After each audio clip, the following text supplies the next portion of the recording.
দুর্দান্ত এক জয় দিয়ে 2026 বিপিএল মিশন শুরু করলো ঢাকা ক্যাপিটালস। ব্যাটিং বোলিং দুই বিভাগেই দাপট দেখিয়ে পরাজিত করলো শান্ত মুশফিকদের রাজশাহী ওয়ারিয়র্সকে। ব্যাট হাতে আরও একবার নিজের পুরনো রূপ দেখালেন সাব্বির রহমান। বোলিংয়ে একাই ধসিয়ে দিয়েছেন ইমাদ ওয়াসিম। রাজশাহীর বিপক্ষে ঢাকার এমন দুর্দান্ত জয় নিয়ে বাকিটা জানবো রিপোর্টে।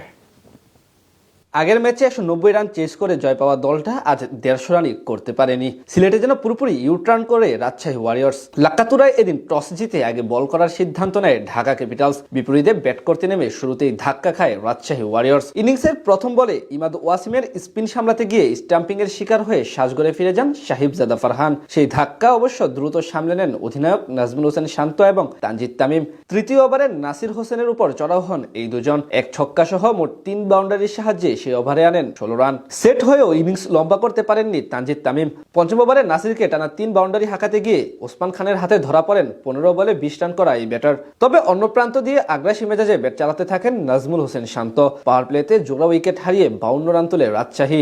অষ্টম ওভারে ইমাদ ওয়াসিমের দ্বিতীয় শিকার বনে 13 বলে 15 রান করে বিদায় নেন ইয়াসির আলী রাব্বি। 2 ছক্কা ও 2 চার হাঁকিয়ে অর্ধশতকের দিকে আগাচ্ছিলেন আগের ম্যাচের সেঞ্চুরিয়ান নাজমুল হোসেন শান্ত। তবে সেটা আর করতে পারেননি তিনি। 11তম ওভারে ইমাদ ওয়াসিমের বলে সামনে বেড়ে খেলতে গিয়ে লঙ্গনে ধরা পড়েন এই ব্যাটার। আজ তার কাছ থেকে আসে 28 বলে 37 রানের ইনিংস। মাঝে মেহরুব হোসাইনকে ফেরান জিয়াউর রহমান। এরপর হাল ধরেন মুশফিকুর রহিম এবং মোহাম্মদ নওয়াজ। তবে বেশি দূর আগাতে পারেনি তারা। 16তম ওভারে 24 রান করে থামেন মিস্টার ডিপেন্ডেবল।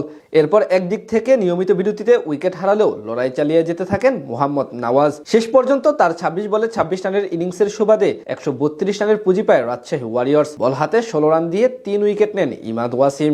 ছোট লক্ষ্য তাড়া করতে নেমে অবশ্য সুবিধা করতে পারেনি ঢাকা ক্যাপিটালস। দ্বিতীয় ওভারে তানজিম হাসান সাকিবের গোট লেন্থে পিচ করা হালকা সুইং করা ডেলিভারি লাইন মিস করে ডিরেক্ট বোল্ড হয়ে ফেরত যান মাত্র 1 রান করা তারকা ব্যাটার সাইফ হাসান। তবে সেই ধাক্কা সামলে ধীরে সুস্থে খেলতে থাকেন পাকিস্তানি ব্যাটার ওসমান খান এবং তরুণ আব্দুল আল মামুন। চতুর্থ ওভারে সাকিব দিয়ে যান 12 রান। ষষ্ঠ ওভারে 18 রান করা ওসমান খানকে আউট করেন তার স্বদেশী মোহাম্মদ নওয়াজ। পাওয়ার প্লেতে 43 রান জমা হয় ঢাকার স্কোরবোর্ডে। এরপর অধিনায়ক মিথুনকে নিয়ে বেশ ভালোভাবেই আগাচ্ছিলেন মামুন। সিঙ্গেল এবং ডাবলে ভরসা করে আগাচ্ছিল তারা। তবে ব্যক্তিগত 12 রানের মাথায় বড় শট খেলতে গিয়ে ক্যাচ আউট হন মিথুন। শেষ 10 ওভারে তাদের দরকার ছিল 66 রান।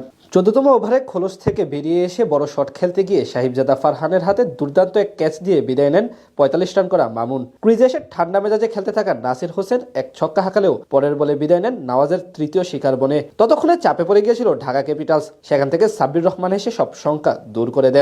শামীম হোসেন পাটোয়ারিকে সাথে নিয়ে একের পর এক বাউন্ডারি হাঁকিয়ে ম্যাচ জয় নিশ্চিত করে ফেলেন তিনি। বিপরীতে আসলে প্রথম পরাজয় বরণ করে রাজশাহী ওয়ারিয়র্স।